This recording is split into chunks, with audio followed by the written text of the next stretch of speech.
ଏହି ଭିଡ଼ିଓରେ ଆମେ ଜାଣିବା ଭଗବାନ ଶିବଙ୍କର 12 ଜ୍ୟୋତିର୍ଲିଙ୍ଗ ଭାରତର କେଉଁ ସ୍ଥାନମାନଙ୍କରେ ଅବସ୍ଥିତ।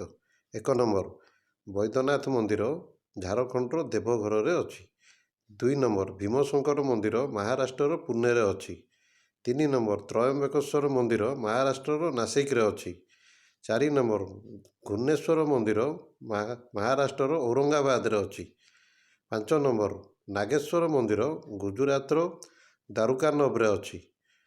6 ନମ୍ବର ସୋମନାଥ ମନ୍ଦିର ଗୁଜୁରାଟର ଗିର୍ରେ ଅଛି।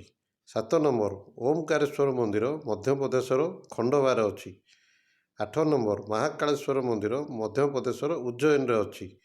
9 ନମ୍ବର ମଲ୍ଲିକାର୍ଜୁନ ମନ୍ଦିର ଆନ୍ଧ୍ରପ୍ରଦେଶର ସେଲମରେ ଅଛି। 10 ନମ୍ବର କେଦାରନାଥ ମନ୍ଦିର ଉତ୍ତରାଖଣ୍ଡର କେଦାରନାଥରେ ଅଛି।